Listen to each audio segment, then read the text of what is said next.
자, 오늘은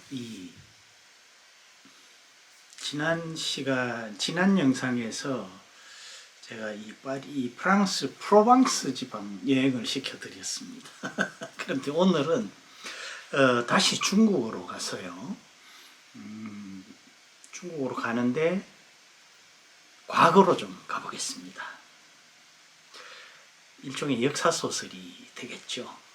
그런데 그냥 중국이 아니고 실크로드에 있는, 그러니까 우리가 역사에서 배웠던 서역이라고 하는 곳이죠.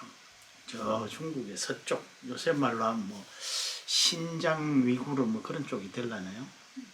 참, 쉽게 말해서 둔황 석굴 있죠. 그쪽입니다. 그럼 아주 쉽게, 뭐 여기 스토리에도 그게 나오니까 말이죠. 자, 그게 이제 바로 이 둔황입니다. 책 제목이 둔황입니다. 이 둔황으로 여행을 떠나겠는데요. 그런데 이건 또 일본 사람 소설이에요. 무대는 중국인데 작가는 일본 사람입니다. 참 요즘은 제가 지금 소개해 드리는 것이 다 어떻게 자기 나라를 무대로 하지 않고 다른 나라 사람이 다른 나라를 무대로 이렇게 쓴 소설인지 모르겠습니다. 이게 상당히 오래된, 그러니까 발표된 지가 되게 오래된 소설입니다. 이 문학동네라는 곳에서 이 출판사마다 여러 문학 전집처럼 이렇게 시리즈처럼 이렇게 세계 문학의 걸작들을 모아서 내는데, 이게 이제 그 문학동네 세계 문학 전집에 거기에 포함되어 있는 겁니다.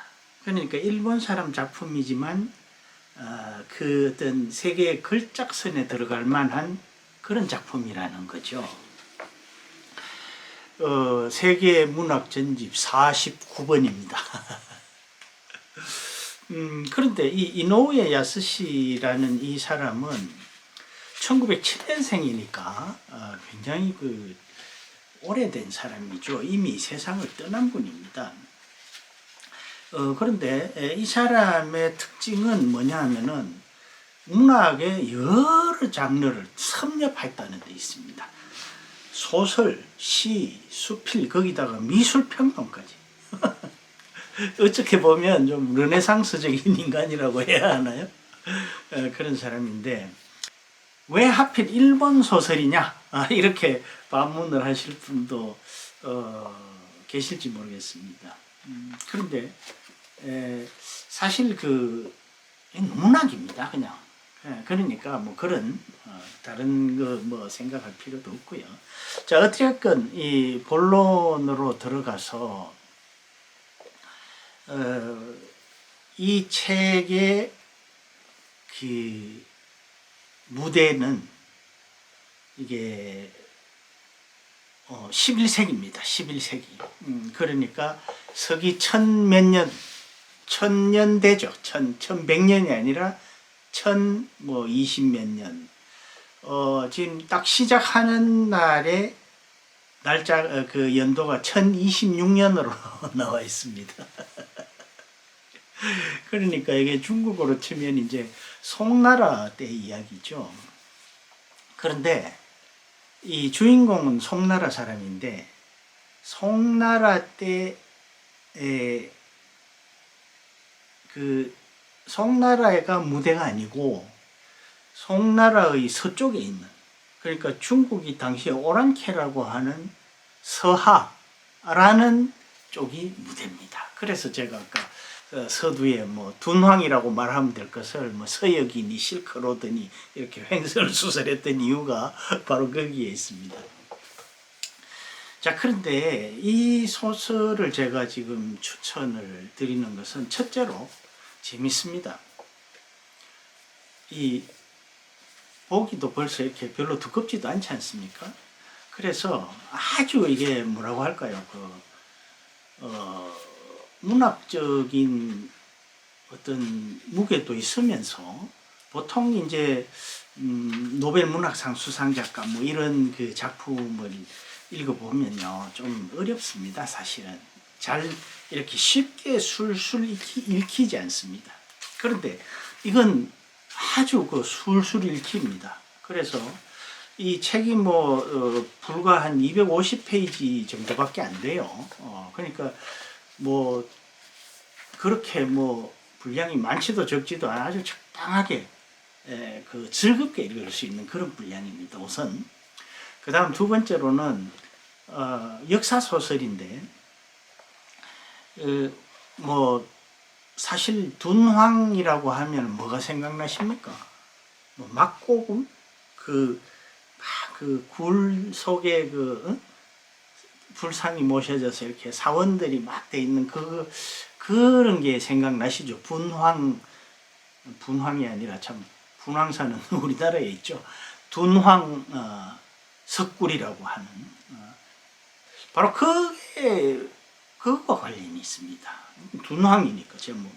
그래서 그 주인공이 이제 그 송나라 사람이고 선비인데 어떻게 해서 이제 서하로 흘러 들어가서 거기서 이제 여러 가지 그 우여곡절을 겪고 그러면서 이제 둔황 그 석굴에 관련된 어떤 옛날의 어떤 비밀이랄까요? 뭐 그런 것들이 작가의 어떤 상상력과 결합을 해서 그러니까 픽션과 논픽션을 교묘하게 섞어서 역사처럼